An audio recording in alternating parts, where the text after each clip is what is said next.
एक बार एक फ्लाइट पे एक आदमी बैठा था, उसके बगल में एक बच्ची बैठी थी और वो बच्ची हैरी पॉटर पढ़ रही थी किताब। और हैरी पॉटर पढ़ते पढ़ते यूं देखती, हंसती, स्माइल करती, पढ़ती, सब अपना अपना काम कर रहे थे। और फिर वो एयर होस्टेस ने अनाउंसमेंट की कि सबको पता लगा कि प्लेन बहुत ज्यादा हिल रहा है। एयर होस्टेस ने कहा कि अभी हम कॉफी चाय नहीं सर्व कर सकते क्योंकि प्लेन बहुत ज्यादा हिल रहा है, थोड़ा टर्बुलेंस कम हो जाने पर हम आपको बेवरेजेस सर्व करेंगे। सबको पता लगा कि ये केवल टर्बुलेंस नहीं, कुछ तो गड़बड़ है हवाई जहाज में। इतनी जोर से हिल रहा है, नीचे गिर रहा है जोर जोर से आसमान में। डर गए सब, चीख रहे थे, चिल्ला रहे थे, रो रहे थे। और पायलट ने अनाउंस किया कि इमरजेंसी लैंडिंग होगी। जब पायलट ने अनाउंस किया कि इमरजेंसी लैंडिंग करनी हो, सब बिल्कुल घबरा गए, चिल्ला रहे थे, रो रहे थे, पैनिक की स्टेट। और ये बच्ची हैरी पॉटर पढ़ रही है, अभी भी मुस्कुराते हुए हैरी पॉटर पढ़ रही थी। बड़े बड़े इंसान, बड़े बड़े बिजनेसमैन, लेडीज, सब लोग चिल्ला रहे, ये बच्ची बस किताब पढ़ के मुस्कुरा रही थी।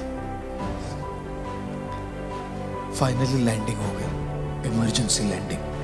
किसी को कुछ नहीं हुआ, छोटी छोटी खरोंचे थोड़ी, कुछ नहीं हुआ गड़बड़। सब लोग सेलिब्रेट कर रहे, चिल्ला रहे, हिप हिप पूरा, बच गए हम, सेलिब्रेशन।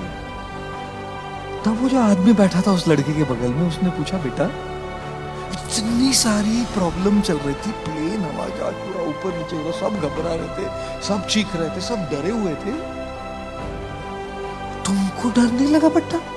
तुम तो मुस्कुरा रही थी, हैरी पॉटर पढ़ रही थी तुम। लड़की ने कहा, नहीं नहीं अंकल, मुझे बिल्कुल डर नहीं लगा, बिल्कुल घबराहट नहीं हुई। बोला कैसे? तो बच्ची ने कहा, क्योंकि इस हवाई जहाज, इस फ्लाइट के पायलट मेरे पापा है। और जब हवाई जहाज के पायलट पापा है तो मैं क्यों चिंता करूं लैंडिंग की? बाकी सबकी बात तो दूर, मेरे पापा को सबसे इंपॉर्टेंट चीज ये लगे किसी भी हालत में मेरी बेटी को सही तरीके से लैंडिंग कर। जब पापा उधर है तो मैं क्यों चिंता करूं?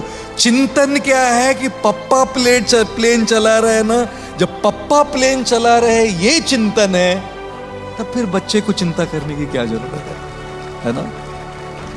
और इसीलिए जीवन में चाहे कितनी मुसीबतें, कितनी कठिनाइयां, कितनी ही प्रॉब्लम्स, कितनी दुविधाएं आती रहे, जब आपको ये पता लगे कि ईश्वर आपके साथ है हमेशा, इस चिंतन से चिंता धीरे धीरे घटती है।